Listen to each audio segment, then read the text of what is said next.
Rádio Piauí.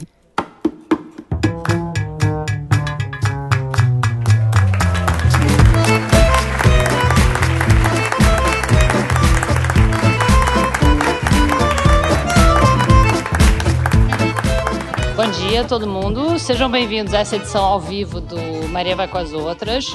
Eu sou a Branca Viana, sou apresentadora do programa. Essa é a primeira vez que a gente está fazendo uma gravação ao vivo do Maria. Normalmente, a única plateia que eu tenho é a diretora do programa, a Paula Scarpim, a produtora Mari Faria e o editor de som, Felipe de Castro. E eles costumam mandar perguntas para mim durante a gravação, num Google Docs compartilhado que a gente usa, porque eles ficam curiosos sobre a vida das entrevistadas. E isso é ótimo para mim, porque eles me mandam perguntas em que eu nunca teria pensado sozinha. Inclusive, o Felipe vai fazer falta aqui, né, João? Contando contigo. O João Jabassi é quem faz a finalização, então ele já pega o programa terminado, ele não tem a oportunidade de fazer pergunta. Hoje, contamos com você. Então, hoje, vocês vão fazer perguntas, tá? Mandem perguntas pra gente. Tem as pessoas ali do lado, vocês mandam por escrito as perguntas. Por favor, mandem nos papeizinhos. Então, para quem não sabe, o Maria Vai com as Outras é o podcast da Rádio Piauí sobre mulher e mercado de trabalho. E eu queria saber se tem algum ouvinte do Maria aqui. Oba, bastante gente. Ótimo, bastante gente. Então, não precisa explicar muito. De qualquer modo, para quem não conhece, na primeira temporada a gente teve 10 episódios que foram ao longo desse ano inteiro, e em cada episódio a gente focava numa profissão, ou numa área, mais ou menos. A gente entrevistou mulher na política, mulher na saúde, mulheres que trabalham em profissões predominantemente masculinas, e também a gente entrevistou duas jornalistas, não é que a gente não tenha falado em jornalismo. Uma foi a Cíntia Martins, que na época estava cobrindo esportes e hoje está na Band News, apresenta o jornal deles. E a outra foi a Eugênia Moreira, que foi diretora da Globo News durante muitos anos e se aposentou no final de 2017. Só que a gente não tratou exatamente de jornalismo. Quer dizer, a Cíntia falou sobre como era ser repórter esportiva sendo mulher, e a Eugênia falou sobre como era ser chefe. Então, por isso, a gente resolveu aproveitar o Festival Piauí Globo News de Jornalismo para chamar uma jornalista para falar sobre jornalismo mesmo, sobre o processo, sobre cobertura política e tal. A Andréia, que todos vocês conhecem, eu vou fazer aquela coisa clássica de dizer que dispensa a apresentação e depois apresentar. Mas, enfim, todo mundo conhece a Andréia, mas tem que apresentar. Ela é repórter da Globo News, ela tem também um blog de política no G1.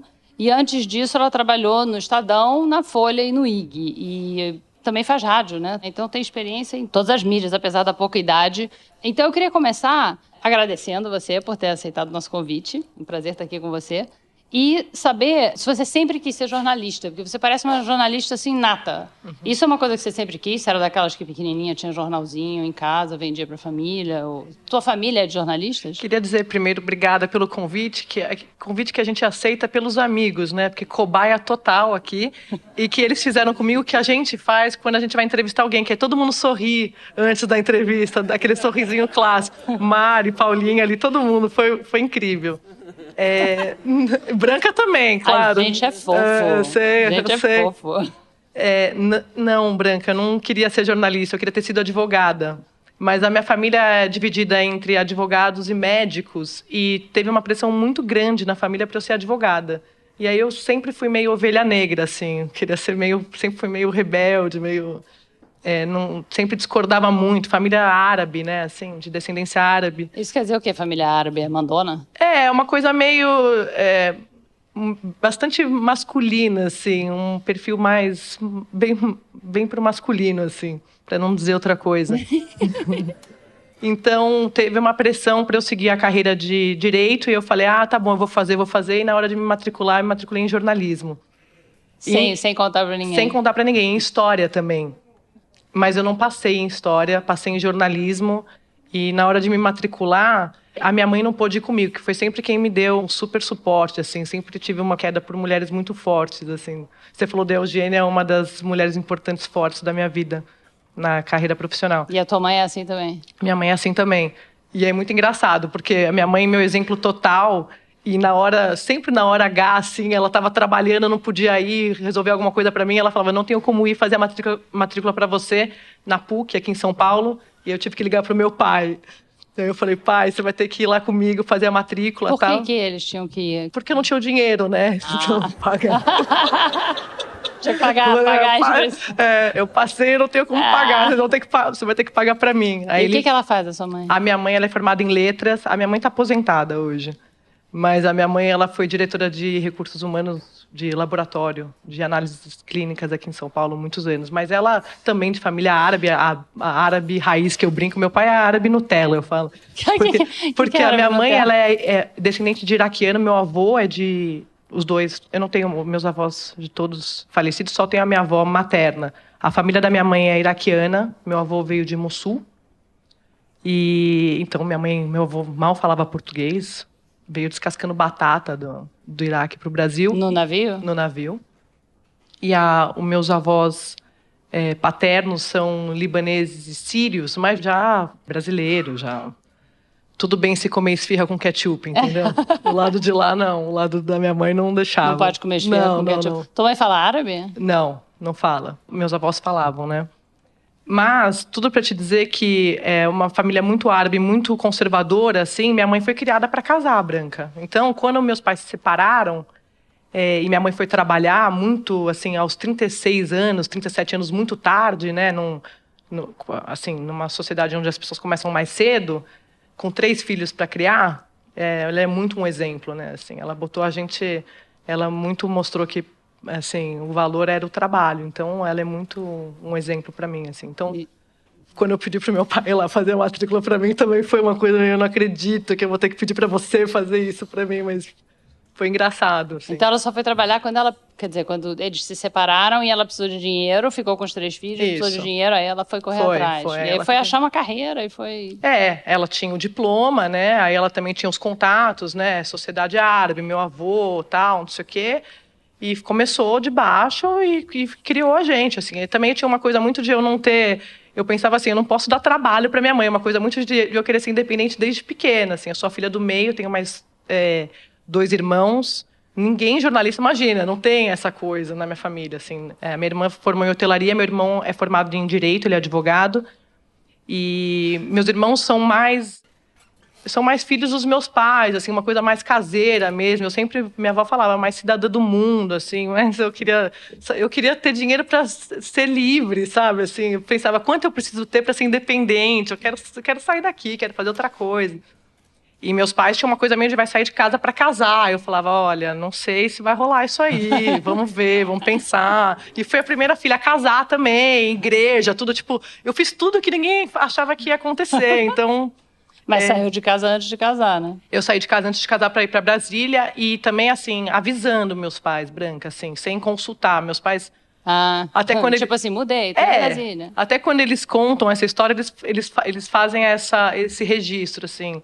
a Andréa, ela comunicou a gente, ela não consultou, porque eu estava lá, eu fui fazer uma cobertura em Brasília, bem no começo da carreira, assim, eu acho que já estava efetivada no Estadão, mas no portal Estadão, e eu queria ir para Brasília, porque eu sempre, já no jornalismo, eu queria fazer política. Qual foi teu primeiro emprego? Meu primeiro emprego foi numa assessoria de imprensa aqui em São Paulo, eu fiz estágio, não me lembro o nome da assessoria. Eu lembro o nome da chefe, a Cleia, que era uma fofa, uma querida, super querida. Mas eu sempre queria trabalhar em redação. Sempre quis ser jornalista de impresso. Era uma coisa que eu tinha para mim, que queria trabalhar com política. E aí Você já era interessada em política, já naquela Sempre gostei de política. Queria fazer direito, mas eu queria fazer política. Gostava de política. Não sei, talvez eu quisesse ser juíza, não sei, eu tinha uma coisa... Eu me achava muito injustiçada, assim, filha do meio, branca, eu não sei, tinha uma coisa ali muito... Aí juíza, ninguém mexe com você, né? Eu brigava, eu era muito briguenta, assim, eu achava tudo muito estranho. A minha irmã mais velha, assim, era... primeira filha, né, muito parecida com meu pai, assim, tinha uma coisa mais de primeira filha. E o caçula é sempre caçula, homem, numa família árabe, né? Todo mundo protegia, inclusive eu, assim, tudo, ele estava certo em tudo. E eu, essa ovelha negra, uma coisa meio estranha, né? Jornalista é uma coisa meio estranha, a gente é meio estranho, né? Assim. E aí você foi para Brasília, quantos anos? Você era bem jovem quando você chegou em Brasília, né? Era, eu tinha 21. Não, 22, desculpa. Tinha 22, estava formada e eu queria ir morar em Brasília. O Estadão não queria me mandar, eu estava formada no Estadão. Eles me achavam muito nova. E eu pesquisava, assim, o repórter mais novo que tinha morando no Estadão em Brasília, achava um absurdo. E era a Carol Pires, que é uma super amiga minha que trabalhou na Piauí. Sim. E é super minha amiga. Eu falava, não é possível, isso é um absurdo. E não me mandavam de jeito nenhum. Mas você usava isso como argumento. Você dizia, escuta, Carol tá lá com 22, eu tenho 22. Mas eles não estavam nem aí, não me mandaram. Aí eu tinha alguns amigos trabalhando no IG, no portal IG, que estava com um super projeto legal de cobertura de eleição de 2010. E era uma campanha nova, porque tinha uma candidata que ninguém conhecia ainda, que era a Dilma. Então, assim, todas as fontes que seriam feitas naquela campanha seriam novas. Não tinha um repórter, né? Assim, apesar do PT, você tinha repórter posicionado dentro do PT, não tinha repórter carrapato de Dilma ainda. E eu queria fazer. E aí o IG me chamou. Eu tinha alguns chefes lá que toparam. Eu falei, eu quero ser carrapata da Dilma. E ser carrapata é o quê? Explica o que é. Ser repórter carrapata é você ficar grudada num candidato, viajando o país inteiro, que não tem mais hoje, eu não vi nessa campanha pelo menos, você acompanhar o candidato em todas as viagens que ele faz. Também é um projeto que demanda dinheiro, né? Assim, muito recurso. E também demanda o candidato querer viajar, né? Em todos os estados, em todas as regiões, enfim, né? Fazer ali agenda de campanha em diferentes palanques. A Dilma fazia. Então, foi muito incrível, assim, porque o IG topou, fez esse projeto. O repórter 1 da campanha era o Ricardo Galhardo, que hoje está no Estadão, que é super meu amigo. E eu era repórter 2, eu era a carrapata. Eu viajava, ele ficava com as matérias mais especiais. Eu estava começando e aprendi muito com ele. E eu viajava a todos os lugares com a Dilma. E eu brincava que eu fiz todas as fontes importantes naquela campanha, que eu falava para as fontes, eu comprei você na planta. Se virar ministro, você não é nada nessa campanha. Se virar ministro, você vai me passar todos os cursos aí. Porque o cara era um assessor, de repente virava ministro, depois o cara era coordenador de campanha, aí virava ministro da Justiça, virava ministro da Casa Civil. E foi exatamente o que aconteceu. E ela estava muito posicionada. E foi assim que você começou a cultivar as suas fontes. Como é que é? Você chega em Brasília, tão jovem, e aí? O que você faz? Qual é a primeira coisa que você faz para conseguir trabalhar? Eu dei essa sorte, que foi trabalhar 24 horas, né, Branca, em 2010, dessas viagens todas com a campanha da Dilma, assim, non-stop. Todas as viagens eu fiz, eu me colocava à disposição até final de semana que não precisava ir, eu falava, eu quero ir, quero fazer. E a Dilma era o quê? Assim, ela era acessível? Você conseguia entrevistar ela? Era engraçado, falar? Porque assim, na campanha de 2010, o grande personagem ainda era o Lula, né? Então, por exemplo, eu me lembro de uma matéria incrível que eu fiz no IG, que era em Garanhuns, que é a terra do Lula, ali, Caetés, que era de uma mulher do Lula, ninguém sabia o nome dela. Então, era como as pessoas se referiam a ela? Eu cheguei 2 dias antes na cidade e eu conversava com as pessoas, estavam esperando a Dilma ali, e aí falavam, a mulher do Lula vem aí. E aí eu falava, mas como ela chama? Eles, a mulher do Lula. Eles sabiam o nome da candidata ainda, porque o Lula ia lá fazer campanha, e eu lembro que tinha um festival de inverno, que é bem grande em Garanhuns, que era na mesma época. Então, eram os 2 assuntos que dividiam a cidade. Então, todo mundo estava esperando o Lula, a mulher do Lula e o festival. Então, e a mulher do Lula, eles não queriam dizer a esposa do Lula, eles queriam dizer a Dilma. A mulher que ele escolheu. Ninguém confundia, achava que ela era casada com o Lula. Não achava. A dona Marisa estava viva. Então, assim, eles sabiam que não era, sabiam que era candidata. Então, foi uma coisa muito incrível de começar a fazer fontes para Brasília em 2010 desta forma, porque ela acabou ganhando. Então, eu cobri a campanha, já um governo de transição, porque já estava posicionada, como a gente chama, né? E aí eu já fiquei em Brasília. E logo depois do IG eu fui para o G1, e logo depois do G1 eu fui para a Folha de São Paulo, que aí eu considero a minha grande escola de jornalismo político, porque esses foram os melhores professores. Eu trabalhei com os melhores professores lá. Na Folha? Na Folha. Com quem? Eu comecei ali, eu fui para a reportagem de bastidor primeiro, que é a reportagem na planície, que eu chamo ali, fazendo o primeiro congresso, e 3 meses depois o Melquiades, que foi quem me chamou, que era o diretor da Folha de São Paulo, em Brasília, me chamou na sala dele e falou que a Renata Lopretti queria me chamar para o painel. E até brincava que era uma operação casada, porque eles são casados, né? Eu falei, brincadeira isso. Você me chama para a Folha e a Renata vai me chamar para o painel. Uma boa operação casada para você, ótima. Maravilhoso. E aí ele falou, a proposta, eu não queria nem ouvir a proposta, falei, qualquer coisa que a Renata me chamar para fazer, eu vou fazer, porque eu brincava com ela que quando eu comecei a querer fazer política, em 2005, quando eu entrei na faculdade, foi quando estourou o Mensalão. E a Renata fez a grande matéria do Mensalão. E aí ela disse que ela fala que ela não sabe como ela gosta tanto de mim, E eu dizendo isso para ela, que eu comecei a gostar de política por causa do Mensalão, em 2005. Ela fala, você tem coragem de me falar isso? Você começou a gostar em 2005, eu já estava fazendo matéria de Mensalão. Você estava na faculdade ainda. Você na faculdade, aí você via ela fazendo, você falou, quero fazer aquilo lá. Eu voltava da faculdade, Branca, e ligava na TV Câmara, tipo...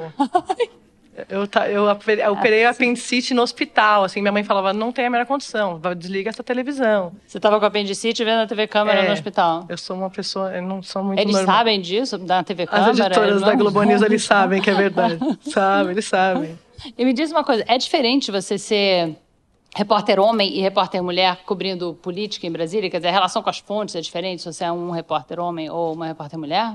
Branca, eu acho que você vai evoluindo, você aperfeiçoa o seu método de trabalho em relação a isso. É diferente porque você se policia mais, eu acho. Você sendo mulher? Você sendo mulher. Com as fontes? Eu fui casada... Em que sentido? 8 anos com um jornalista. Eu via a diferença do tratamento das fontes masculinas. É um ambiente muito masculino, né? Assim, Congresso, Brasília, Palácio, enfim, outros poderes ali. Era muito engraçado, por exemplo, várias vezes isso aconteceu, de algum político ficar falando de mim sem saber que a gente era casado, falar para ele, ficar falando, e aí ele ter que falar, olha, eu sou casado com a Andréa Sadia, assim, é chato, né? Para com isso. Desagradável. E falando o quê? Comentando alguma coisa. E você se policia no sentido de, por exemplo, você manda uma mensagem, eu sou uma pessoa que eu não gosto de falar no telefone, eu faço muita apuração pelo WhatsApp. Você manda abraço, você manda beijo, entendeu? Assim, a pessoa confunde, não confunde. E o que você faz? Depende da fonte, assim. Hoje em dia, é isso que eu falei, assim, ao longo dos anos, primeiro que a televisão você tem uma exposição muito grande, então isso me blinda. Hoje em dia, isso te protege mais do que na imprensa. Muito. E também porque eu estou há 8 anos em Brasília. Quando você chega, você é novata, né? Então, assim, as pessoas também... Você é uma desconhecida. Que tipo de coisa acontece? Tem um exemplo? Tem muita coisa, né? Brasília também é um lugar muito estranho, né, Branca? Algumas coisas que eu acho que você tem que criar alguns limites. Por exemplo, eu tenho uma sorte, eu acho que em Brasília, que eu não bebo. Eu durmo muito cedo, sempre dormi. Então, eu prefiro almoçar e tomar café da manhã com fonte. Porque como é que você cultiva uma fonte? É o que você estava perguntando antes. Você tem que conversar, você tem que ouvir gente. E é o que eu falo de fazer a manutenção da fonte. Às vezes você vai conversar com uma fonte, não sai nada, você quer matar a pessoa, né? Você fala, eu não acredito, eu passei 2 horas aqui. No começo eu ficava louca, porque eu sou muito agitada, muito impaciente. Eu sou, na vida real, eu brinco impaciente, porque eu gasto toda a minha paciência com as fontes. Você fica 3, 4 horas esperando ali uma conversa, um chá de cadeira que você toma mesmo, mas... que o cara marca com você e te deixa esperando. Deixa, mas na hora que estoura uma operação da Polícia Federal, por exemplo, você precisa ligar para aquela fonte e ela precisa te atender. Não dá tempo de você fazer aquela fonte naquele momento. Então, aquela conversa que você teve que não rendeu nada, valeu para isso. O cara te atender e te passar o furo naquele dia. Então, eu estou falando tudo isso para dizer que eu me organizo para tomar café da manhã, para almoçar, para tomar café à tarde com as fontes e sempre evitei jantar com fonte. Porque você acha que o jantar pode dar uma ideia de que vai ser um encontro romântico? Não, dentro dessa tua pergunta da diferença entre homem e mulher, eu acho que você está em Brasília, você está jantando com um homem que, assim, é uma fonte conhecida, não é, né? Você está num lugar público, tudo bem. Mas aí o cara começa a beber. Eu não bebo. Eu bebo vinho na minha vida pessoal. Eu não bebo com fonte. É isso que eu quero dizer. Você tem que criar algum... Eu não estou falando dos outros. Estou falando de como eu trabalho. Cada um trabalha de um jeito. É como eu faço. Eu tenho uma memória muito boa. E eu tenho que lembrar de tudo no dia seguinte. Ele pode não lembrar. É um problema dele. Eu lembro de tudo. Se ele vai bebendo e falando besteira. Porque não dá para você tirar... intimida você tirar um bloquinho no meio do jantar, no meio do almoço. Peraí, ministro, vou tirar aqui o bloquinho e anotar. Então, assim, eu foco muito no que o cara tá falando e... Porque você não tá gravando, né? Você não tô gravando e vou embora, assim. No dia seguinte, já aconteceu muito isso. No começo, quando eu tava no jornal, eu fazia um pouco o périplo de ir nos restaurantes, no Piantella. Como assim? Você chega lá e aparece? Chega lá e aparece. Eu citei o Piantella porque era um restaurante que muitos políticos iam, assim, muito tradicional de Brasília. E aí, se tem alguém conhecido, você diz, cara de pau, né, vai, Brancas? deputado. Oi, deputado, tudo bom? Senta aqui um pouco. Senta e fica lá e conversa. E o cara tá ali, conversando. Aí o cara bebe, aí não sei o quê. E você não bebe. Eu não bebo. Então, aí no dia seguinte publica, ele fala... Eu tinha uma fonte que falava, que uma vez me escreveu assim, eu não acredito que eu falei isso. Sadi, eu tava muito bêbado. Eu falei, o senhor tava, ministro. O senhor tava bêbado demais. O senhor falou isso mesmo. Então, assim, muito. E aí, mas não nega, porque assim, tinham outras pessoas, entendeu?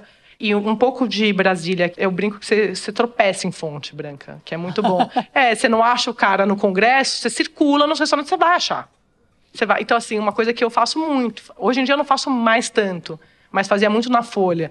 Não achava o cara no Congresso, falava, não é possível, esse cara tá em algum lugar. Brasília é um ovo. Então, você vai no Piantella, você vai no Lake, você vai no outro restaurante, você vai achar o cara. Aí o cara fala, meu, você é muito mala, não acredito, você não tem vida, não é possível. Mas no começo fazia muito isso. Então, assim, mas nesse tipo de limite, assim, de você... Quer dizer, você via a diferença entre o teu ex-marido, que era jornalista, e o que ele podia fazer como repórter e o que você podia fazer? Via. E usava um pouco ele de laranja também, te falei isso ali, por exemplo... Se eu marcava um jantar com ele, com uma fonte, que assim, bebia, ele saía mais tarde do jornal, e aí eu falava, olha, vem me buscar, tô com fulano aqui. E aí ele chegava, eu ficava 10 minutos e falava, gente, eu vou embora, porque amanhã eu vou acordar cedo pra correr. E deixava ele lá. Deixava o teu ex-marido lá e ir embora, Mas aí já tinha tirado tudo do cara e falava, ó, separação total de fontes, brincava, ia embora. E você tá protegida, não corre risco nenhum. Eu acho que você tem que ter ali, você tem que criar o seu... Acho que cada um cria o seu, Branca, assim. Cada mulher repórter. E assim, eu trabalho com hard news, né? Assim, eu tô atrás da informação, assim. Claro, ele faz uma avaliação pra mim e tal, mas eu geralmente tô atrás do deputado. Isso aqui. Foca aqui, deputado. Não é pra cara analisar o que aconteceu. Depois o senhor bate papo comigo, aqui. A notícia do dia. E a relação também é diferente se você é uma ou um, tanto faz homem ou mulher, repórter jovem ou mais velho? Quer dizer, as fontes tentam dar a volta nos mais jovens, mais inexperientes? Eu acho que no começo muito, assim, e tem uma coisa que é muito curioso você perguntar isso, porque você ser chamado de repórter jovem numa cobertura política ou no jornalismo político, ele soa um pouco pejorativo até, assim, como se você fosse ingênua. Eu não gosto. Então eu falo assim, a André é muito nova, eu fico brava. Eu falo, eu não sou nova, que saco. Assim, me incomoda, eu não gosto. E eu peço pra não chamar. Até colega eu peço pra não chamar, eu não gosto quando você me chama de jovem. No trabalho. Na vida real, por favor, porque o colágeno, né, vai chegar uma hora que vai acabar. Aproveita. Sei, Branca. Eu não tô te dizendo, aproveita. Mas no trabalho é chato. Goste. E aí, mas no trabalho é chato. Até porque, por exemplo, às vezes até algum político vai contar alguma história, tal, que ele fala assim, você não vai lembrar, porque não sei o que. Aí eu falo, não, deputado, fica tranquilo, porque eu leio. Eu sei do que o senhor está falando. Aí você tem até você não vai lembrar porque você não tinha nascido, ou porque você não estava... É uma loucura. Então o cara...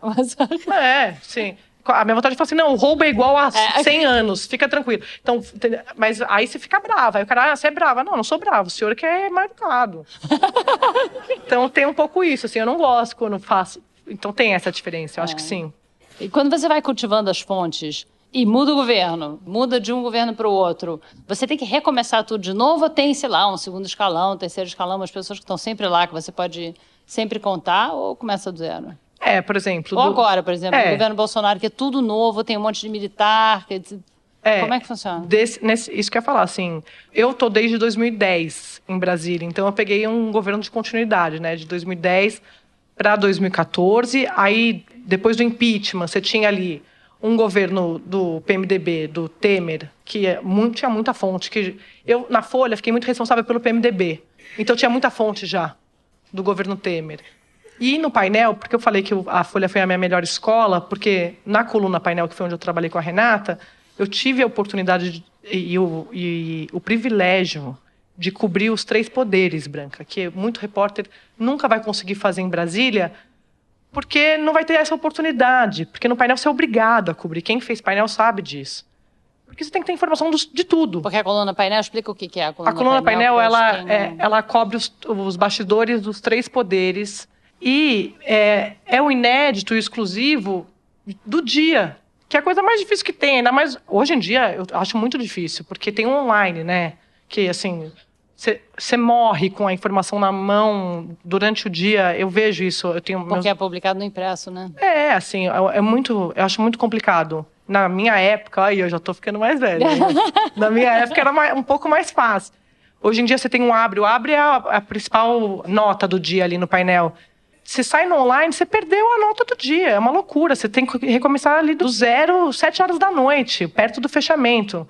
E, enfim, assim, é muito desgastante. Mas tudo para dizer que eu estava muito posicionada em outros poderes. E, assim, ministro do Supremo, né, fontes no Supremo, no próprio Congresso e tal, que não mudaram com a troca de governo da Dilma para o Temer. No governo Bolsonaro, respondendo sua pergunta, sim, é um desafio completamente diferente.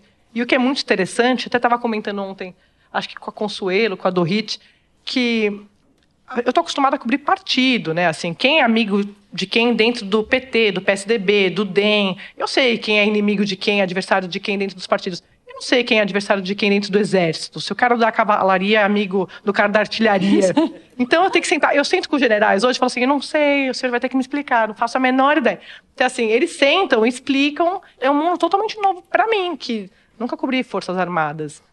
Então, E tem as picuinhas iguais a todo lugar, então. É muito engraçado. Eu falo para eles, poder é poder em qualquer lugar. Porque eu saio desses almoços ou cafés pensando exatamente isso. Falo, é disputa de poder, assim, é muito curioso, porque é igual. Assim, a gente está cobrindo um governo de transição, né, Branca? Assim, não começou ainda. Mas sim, são fontes completamente novas. Não em relação ao Congresso ainda, porque ainda tem fontes posicionadas. Segundo e terceiro escalão ainda não se sabe. Muita gente ali vai ser aproveitada, a equipe econômica está sendo, mas principalmente ali, o núcleo duro, sim, é um mundo totalmente novo. É tudo novo, né? Tudo novo. É. E tem governo que vaza mais, governo que vaza menos, ou depende do repórter? Ai, Branca, acho que depende da malícia do repórter, assim. Eu sou muito chata, assim. Sou muito mala. É boa nisso. Não, eu acho que eu sou persistente, assim. Eu acho que tem isso de você... Eu tenho essa conversa com as fontes. Olha, vai sair de qualquer jeito. Assim, o senhor não quer contar a história do senhor? Do seu lado, do seu ponto de vista. Tem uma fonte que fala assim, eu falo, vai ser bom pro senhor, vai ser bom ele para você, né? Eu falei, não, vai ser bom para todo mundo. O senhor vai contar, vai ser bom pro país, o país vai ficar sabendo essa história.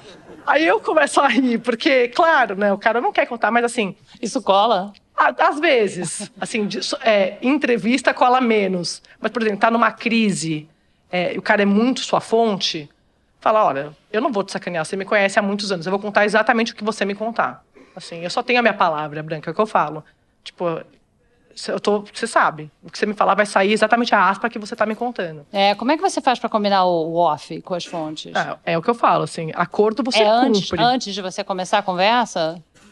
Assim, o cara... primeiro tem que pedir, várias vezes já me aconteceu. Achei que fosse off, você tem que pedir. O off não é assim, acordei off. Você tem que pedir. Você tá me contando. Quer dizer, ele tem que pedir. E você avisa ou você deixa ele... Não, acho que assim, também, de novo, como eu trabalho, eu procuro o cara para confirmar uma história que eu descobri. O cara não me contou. Ministro, tal coisa, bibibi, é verdade? Andréa, putz, estava lá, não sei o quê, é verdade, encontrei com fulano, às escondidas, no subsolo, não sei o quê, tá confirmado, o ministro confirma. Achei que era off, não entendi, ministro, o que o senhor achou que era off? Uma coisa que eu descobri, o senhor... Não, eu estou procurando o senhor de forma oficial, eu descobri. Agora, Andréa, quero te contar uma história em off, é off. Tá bom. Assim, aí já aconteceu isso comigo. Assim, chegar no jornal e falar, nossa, essa história é incrível, o cara te contou em off, pô, Sadinho, que eu falei, gente, acordo você cumpre. Pode ser um bom acordo, um acordo ruim, acordo você cumpre. Eu dei minha palavra, acabou, não existe a possibilidade de quebrar um off. Porque, né, jornalismo é long run, não existe isso. Então tem uma diferença grande entre as perguntas que você faz quando você está conversando. Eu vi você uma vez dizendo que você tinha pedido um café com o Temer e que o café virou uma entrevista. São coisas diferentes. Então, um café e uma entrevista. Não, mas, por exemplo, estamos lá num café, em off, aí ele começa a contar. Aí, no meio do café, você fala, presidente, isso é muito bom. Isso não dá para ser off. A população precisa saber disso, isso é muito bom. E aí, de fato, você fala, olha, isso aqui, vamos negociar. Aí você fica negociando. É desgastante, né, Branca? Você fica, eu falo, é profissão negociadora, assim, fica, até aqui dá para dar? Aqui, isso aqui, isso aqui. Não, essa frase, isso aqui, pelo amor de Deus, isso aqui não é tão sério. Não dá, isso aqui dá, isso aqui não dá. Mas isso aqui vai virar manchete do jornal? Eu não sei, eu não sou primeira página. Sou repórter, eu acho que isso aqui é importante. Só que o senhor não acha que é importante as pessoas saberem?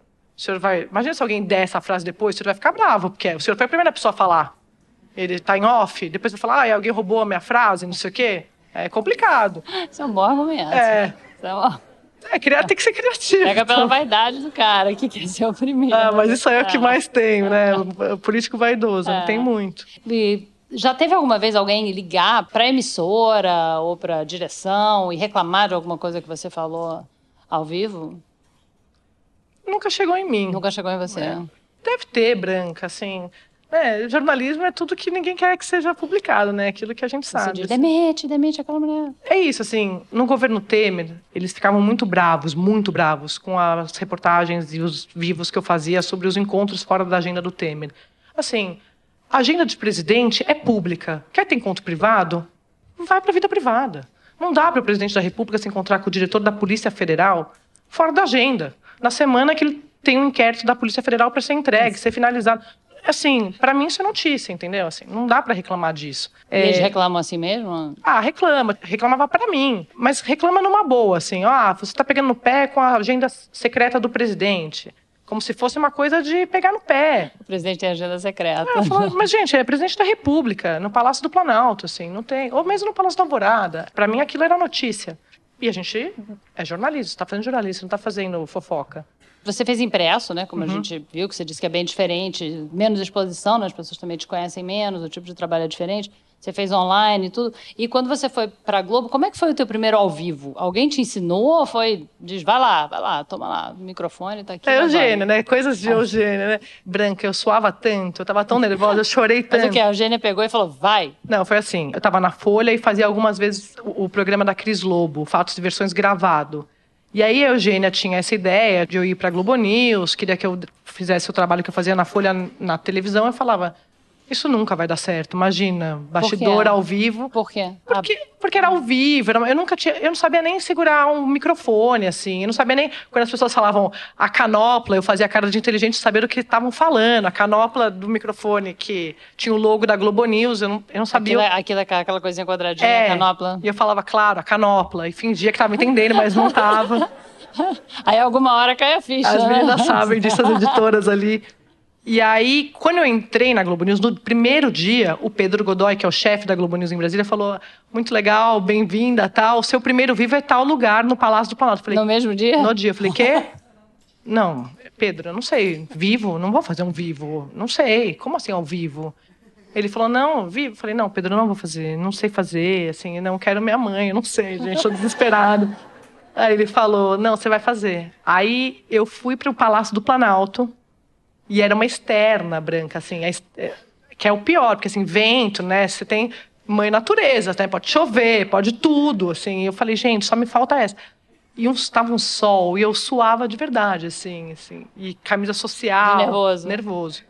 Que era sobre Eduardo Cunha, assim, ele era presidente da Câmara. Eu entrei na Globo News em setembro de 2015. Assim, né? Em outubro de 2015. Bom momento. Para repórter é bom momento. Para o país nem tanto, mas para repórter eu brinco que eu entrei em setembro de 2015 e nunca mais saí na Globo News. Porque assim, né? Começou o processo.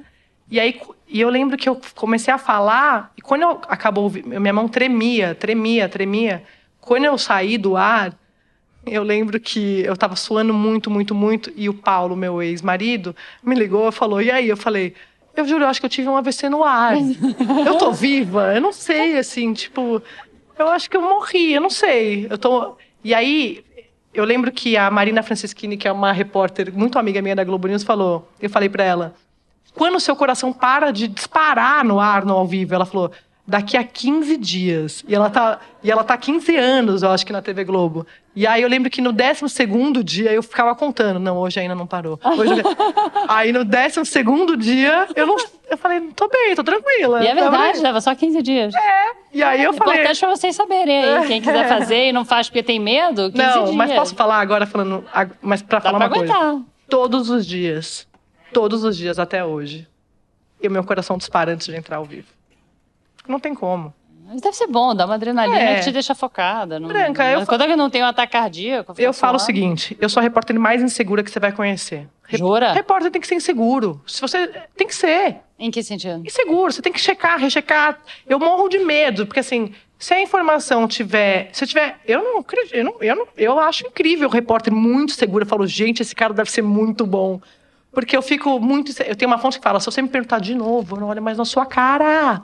Eu falo, ministro, de novo. Me explica de novo. Ministro, o senhor tem certeza absoluta? Ministro, eu vou botar minha cara no ar. Ministro, pelo amor de Deus, ministro, isso está certo. Ministro, o senhor tem certeza absoluta? Esse é um bom argumento também. Ministro, pra deixar o cara culpado. Eu falo, o senhor tem quantos filhos? Ele, 5. O senhor jura pelos 5 filhos? O senhor jura 5 filhos? Eu falo. Porque assim, ele fala, Andréa Sadi, tchau. Chega, eu não aguento mais. Aí eu falo, então, posso ir pro ar, certeza. Tipo, plantão na TV Globo. Eu juro, minha perna, eu acho que parou. Esse dia eu acho que eu falei, eu morri de verdade. Porque você tem que ser insegura. Porque senão, quando você vai pro ar, você tem que ter certeza da informação. Você pode estar tremendo, mas a informação tem que estar... Você entrega ali e fala, o presidente está internado, Doni, depois eu volto, porque eu estou quase morrendo aqui. Mas o presidente está internado, eu tenho certeza absoluta, 100% de certeza. E qual foi o maior erro que você já cometeu no jornalismo? Assim, aquele que você, de repente, sabe, se arrepende, quando você lembra daquela sensação ruim. Erro. Ai, Branca, eu vou te falar uma coisa. Eu tenho essa vantagem de... Eu perdi muito furo, mas barriga. Não, nunca. Mas perdi muito furo, de tipo, o chefe falar, pelo amor de Deus, você me avisou isso 8 horas da manhã e a gente tomou um furo. Tipo o quê? Tipo ministro, confirmação de ministro do Supremo, confirmação de ministro que caiu. E que você sabia e não deu? Ou que não deu, que eu não dou, porque dá muito medo. Que você sabia e você não conseguiu confirmação suficiente para te dar a segurança? Porque assim, a fonte fala, você pode cravar, você pode... É desesperador, assim. Eu lembro que... Branca, dá uma sensação... A sensação de você errar, para mim... Assim, eu acho que... Eu falo, é desesperador, assim. Eu acho que... Acertar, você tem a obrigação de acertar, né? Assim, é nosso trabalho.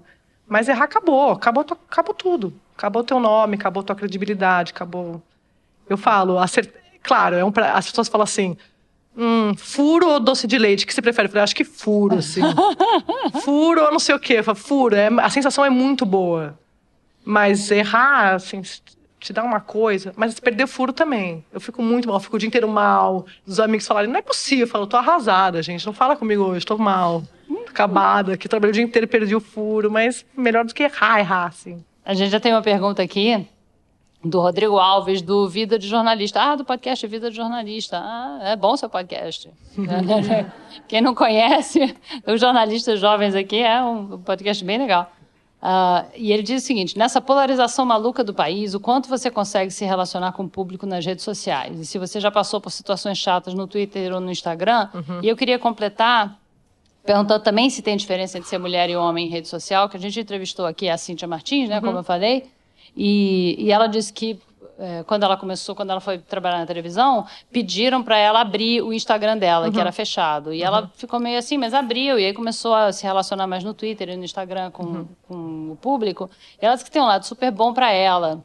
Recebia elogio, até sugestão de pauta, e dizia que ela era... E um lado muito ruim, de receber comentário racista, no caso dela, porque ela é negra, e comentário machista, e cantada grosseira, e gente dizendo que você está fazendo aí, cobrindo esporte, está ocupando o lugar de um homem. E ela diz que há uma relação bastante ambígua, que ela até hoje tem com a rede social. Como é que é para você? Como é que você se relaciona com o público? Eu sou muito twitteira, assim, eu gosto muito do Twitter, é a minha rede social predileta, e eu tenho... De todos os jornalistas, eu acho, né, do mundo inteiro, o jornalista adora Twitter. Adoro, né? Eu adoro o Twitter. E eu gosto do que a Emily Ramshaw fala numa das entrevistas, ela não falou aqui ontem, mas numa das que eu vi, quando estava pesquisando para mediar, que ela fala, cuidado quando você aperta o Enter, porque esse negócio dura para sempre, as pessoas acham que não, mas dura, assim. E eu penso muito nisso, assim, porque... a coisa que mais repercutiu de tudo que eu já tuitei na vida, por incrível que pareça, foi quando eu falei mal do São Paulo perdendo. O Fernando tá aqui. Ai, gente, juro, eu nunca mais tuitei sobre futebol, juro por Deus. Porque eu sou super São Paulina, como você sabe. E a gente perdeu na Fonte Nova. Tipo assim, eu falei, sério, São Paulo? Até do Bahia, uma coisa assim... Gente, eles ficaram... E assim, eu fiquei mal, porque eu virei, tipo assim... eu amo Bahia hoje. Mais do que o São Paulo. Pra todos os torcedores do Bahia que estiverem me ouvindo, muito mais, muito mais. Sou muito mais Bahia do que São Paulo hoje. Mas pra dizer, tô brincando, pra dizer que, assim, paixões nas redes sociais, política, futebol, tem que tomar muito cuidado. Então, assim, para responder sua pergunta, mas não existe a possibilidade de eu entrar numa polêmica de política, de futebol. Esse tipo de interação eu não faço, até porque eu sou repórter, Branca. Tipo assim, repórter. Eu tô indo lá para dar minha informação e para chamar para as minhas entradas na Globo News, na CBN, no G1.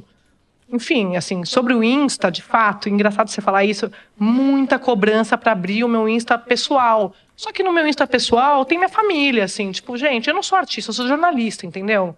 E aí, o que eu fiz agora? Você tem 2 Insta, então, tem o oficial. Só que eu abri agora o oficial. E é muito engraçado, porque tem uma super demanda, e aí eu coloco tudo profissional lá, tal.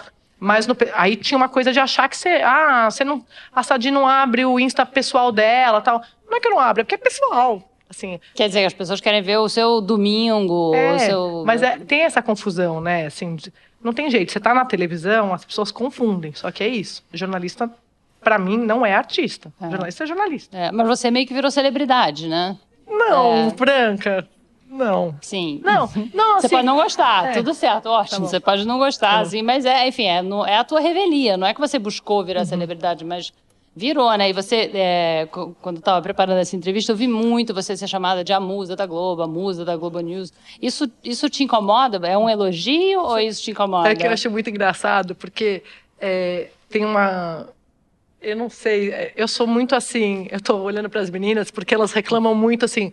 Chego sem escovar o cabelo, tipo assim, Sadi, pelo amor de Deus, coloca uma maquiagem, se arruma e não sei o quê, porque eu vou contar uma história, você vai entender, assim, no dia a dia, Branca, eu vim do online e vim do impresso. No impresso, você chega de qualquer jeito para escrever, é uma maravilha, né? Sim, você escreve de pijama, né? Se você quiser, de qualquer lugar. Eu já bati matéria em qualquer lugar, né? Assim, qualquer lugar real. Não precisa entrar em detalhe. Mas assim, né? Na Globo News é bom porque você consegue... a Eugênia, gênia, deixava entrar de Skype... ela inaugurou uma coisa que entra de Skype de qualquer lugar. Eu falava, eu tenho um furo, o ministro caiu aqui. Sadi, tá bom, entra... Onde você tá? Eu falei, no táxi. Entra, eu tô no táxi, tipo, não dá. Não, Sadi, liga o Skype. Não, eu tô parada no táxi em São Paulo. Ela, liga o Skype. Na verdade, foi o Pedro Godoy. Eu entrei no meio do trânsito do Skype. Só que aí você começa a ter um ataque de riso no ar pra dizer que o ministro caiu. Gente, deixa eu só explicar. Eu tô parada no trânsito aqui. De fato, o ministro Antônio Embaçaí acaba de pedir demissão do governo do presidente Temer.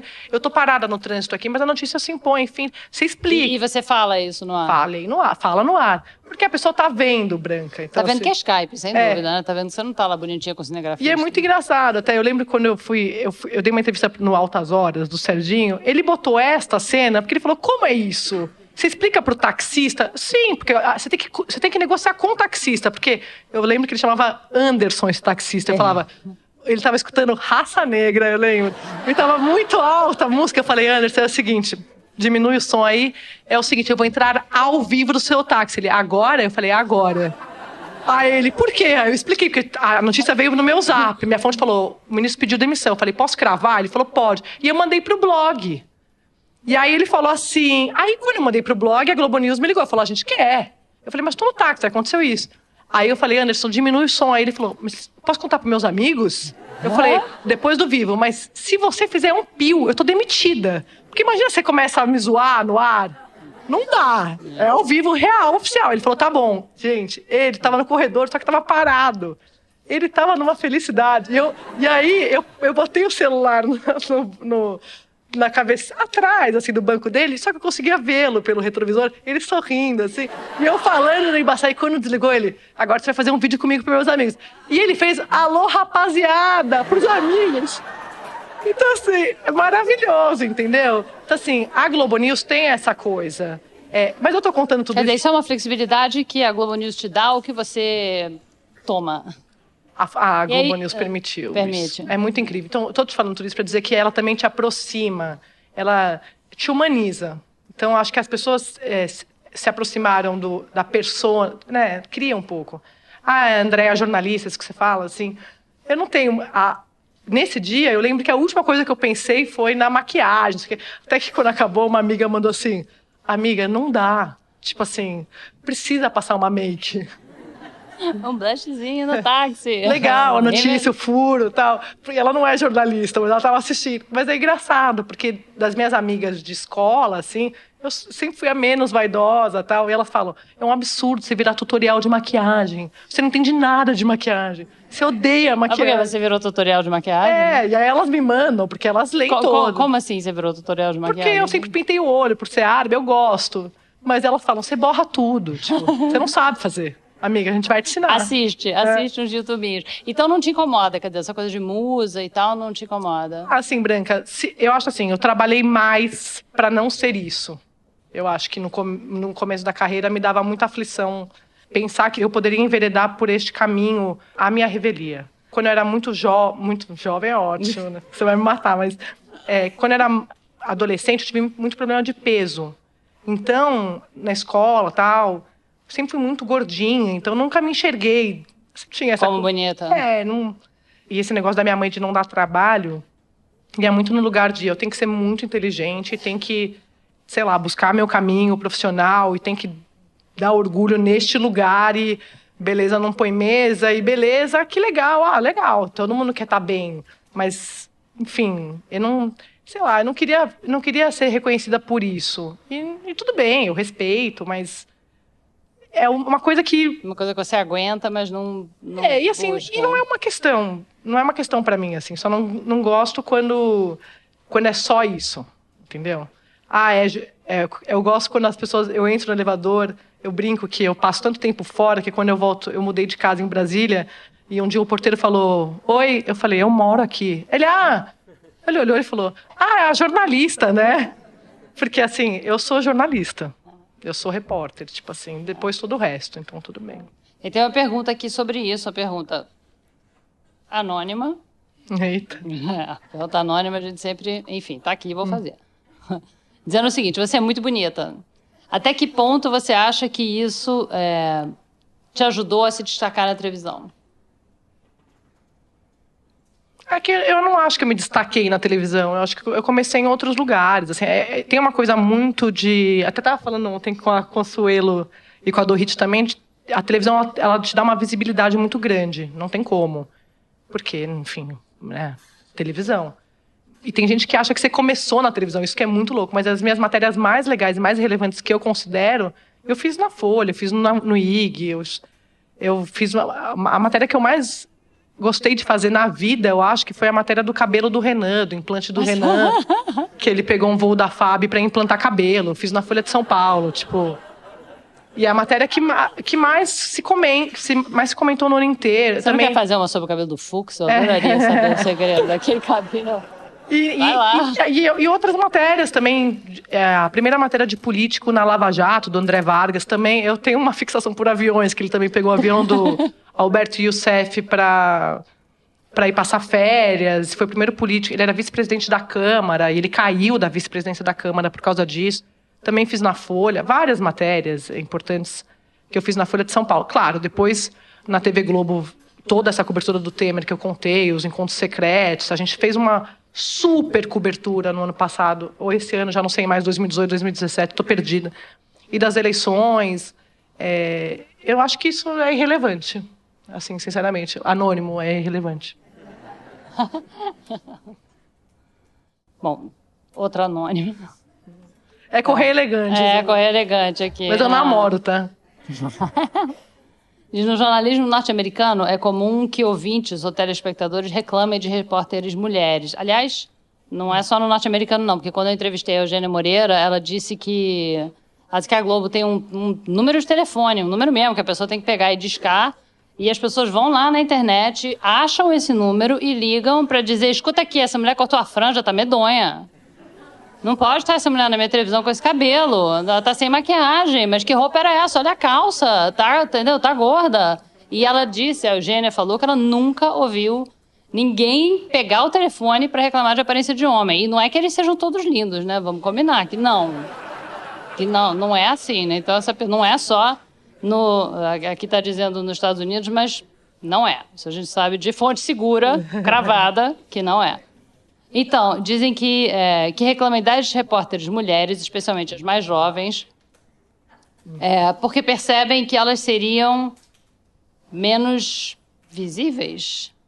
Reclamam até do timbre da voz, da roupa. Nos Estados Unidos isso é comum. Reclamar do timbre da voz. Você faz rádio também, né? Faço. Então, talvez isso aconteça também. E pergunta se você enfrenta alguma coisa parecida de gente, ou se você sente essa pressão, e se as pessoas ligam para reclamar, você muda o cabelo, se você quiser cortar seu cabelo curtinho, você tem que pedir permissão para a emissora, reclama da linguagem corporal, reclama da voz. Não, você sabe que você perguntou sobre a interação nas redes sociais, como eu sou muito twitteira e de fato eu vejo muito a repercussão no Twitter sobre o trabalho. Esses dias eu estava rindo, a gente estava até comentando a ilustração do Maria Vai com as Outras que o Caio fez, minha. Ficou linda, podia botar ficou aqui, ótimo, super linda. Que um cara no Twitter botou assim, Sadi, você precisa fazer a sobrancelha. Assim, é porque eu tava de férias. Então, assim, Um homem? Mas, gente, assim, você tá é isso que você falou, assim, você tá na chuva. A minha vontade é falar assim, que meu filho. E você? Vamos lá, como é que tá a tua cara? Mas rola muito, nas eleições rolava assim, você tá com olheira. O que está acontecendo? Minha vontade é falar, sério? O que você acha? Você tem 3 alternativas. Letra A, né? Não, né? Tô cansada, mas você não responde, eu dou risada. Sobre a roupa, eu acho que tem uma coisa que é menos é mais. Às vezes você põe uma roupa e aí é um toque bom, gente. Tipo assim, Sadi, essa roupa não tá legal. Ah, que legal. Você usa isso como feedback. Das meninas mesmo ali, as editoras. Às vezes, Sadi, linda, querida, não tá rolando essa roupa. Porque bate a luz, não é uma coisa... Não tem nada a ver com pressão. É uma coisa de enquadramento mesmo, assim. A luz, o cinegrafista te coloca de um jeito que não ficou bom. E aí chama mais atenção pra tua roupa do que pra notícia. É isso, você não é notícia. Tipo assim, a pessoa tá vidrada na tua roupa. Ou no teu cabelo, que tá... Isso acontece direto. Você termina de falar e aí a Isa, que tá ali, fala assim, foi lindo, mas você tá com o batom no dente. Eu falo, o quê? Depois você me fala. Porque se fala no meio, imagina o que você faz. Peraí, passa a mão. Não dá. Então, de fato, te atrapalha. Então, isso rola, mas é normal, porque... Não te incomoda, né? Tá tranquilo. Pelo jeito, você lida super bem, com essa coisa de ser bonita, de aparência, Branca, eu não ligo. Problema, Eu ligo de não ter informação, eu fico louca. Você quer me ver louca? É acordar e não ter informação. Eu fico mal, eu fico. Você se considera feminista?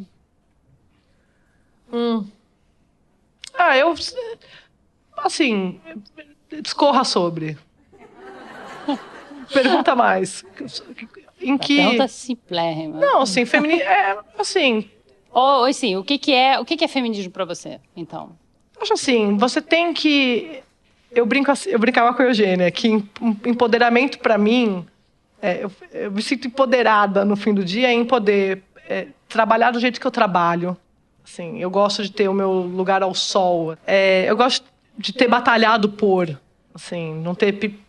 pedido nada pra ninguém, sabe? Assim, eu não dever nada pra ninguém nesse sentido de buscar do meu espaço e ter tido muita oportunidade, muita chance de ter contado com mulheres muito...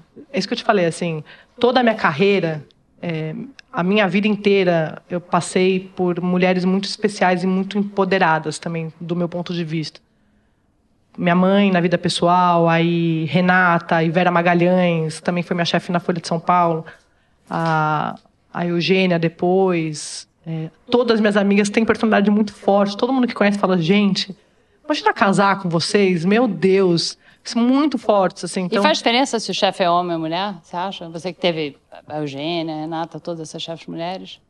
Acho que não. Não, depende da pessoa. Eu não acho que é uma questão branca, assim, não sei, acho que não sei, eu acho que eu não sei, acho que não. Pra mim não faz. Então você se considera feminista ou não? Eu me considero feminista para causas que eu acho que a gente tem que lutar por, assim. Tem que ter mulher nas redações, tem que ter mulher no mercado de trabalho, tem que... Mas assim, não sei. Em Brasília facilitaria a sua vida, né? Se você tivesse mais fontes mulheres, né? Se tivesse mais mulher no Congresso, no Executivo. Mas você sabe, assim, eu tive muita... acho que não é justo eu falar muito sobre isso, porque eu tive muita sorte. Sempre fui muito, muito, muito respeitada. Tive alguns episódios, mas eu sempre me coloquei muito, assim. Eu acho que por isso que você falou um pouco antes, sobre ter muito medo do meu caminho enveredar por outro lugar, eu sempre me coloquei muito, sempre fui muito fechada. Então, eu já chegava meio de cara amarrada, meio dura nos lugares. Então, acho que eu tenho algumas pessoas que falam assim, nossa, eu tinha medo de você. Eu falo, que bom. Mas eu sou muito tranquila, assim. Eu sou informal, eu sou, né? Falo, ministro, nada a ver. Se o senhor falou, ninguém me conta uma história, aí eu fico olhando, aí ele fala, você vai publicar? Eu falo, de maneira alguma, isso é uma mentira tão deslavada, não tem a menor chance de eu publicar um negócio. Hoje em dia, assim, que eu tenho mais... Mas no começo eu era muito séria, muito dura, muito travada. Então, quanto ao feminismo, você pode ter uma solução para você ver se você gosta, que é o que eu chamo de feminista por atacado e feminista no varejo. Tá bom, vai. Ninguém tem que ser feminista no atacado. Eu acho que por isso você que eu falei, precisa ir lá no atacado, no sacolão, comprar todas as causas feministas. Você pode ser feminista no varejo. Você acredita em que as mulheres têm que estar na redação, que elas têm que ter posição de poder, que elas têm que naturalmente ganhar a mesma coisa. Com toda certeza. Que elas não têm que se esconder atrás da mesa para fugir de um político que está querendo te agarrar, enfim. Então, você é feminista. Muito, muito feminista. Poucas pessoas são feministas no atacado. Então, tá bom. Então é isso. Por isso que eu falei discorra sobre. A gente tem 22 segundos, acabou, infelizmente. Não vai dar para fazer todas as perguntas. Super obrigada. Tem os créditos, senão a Paulinha vai brigar comigo. Peraí. Obrigada, Andréia. Obrigada a vocês que assistiram. O programa vai ser editado e vai entrar no ar ainda essa semana em todos os tocadores. E para quem não assistia, nunca ouviu falar disso aqui, vai lá, porque todos os 10 episódios estão lá, é bacana. Vai ouvir o da Eugênia, porque a Eugênia realmente é incrível, vale a pena. É o primeiro, se chama Mulheres na Chefia. No início do ano que vem a gente volta com uma segunda temporada. E o Maria Vai com as Outras é dirigido pela grande e fantástica Paula Scarpinha, que a gente deve tudo. Produzido pela Mari Faria, que está escondida ali atrás e é uma produtora incrível. E a finalização é do João Jabassi, esse gênio do som que está aqui. Obrigada, gente.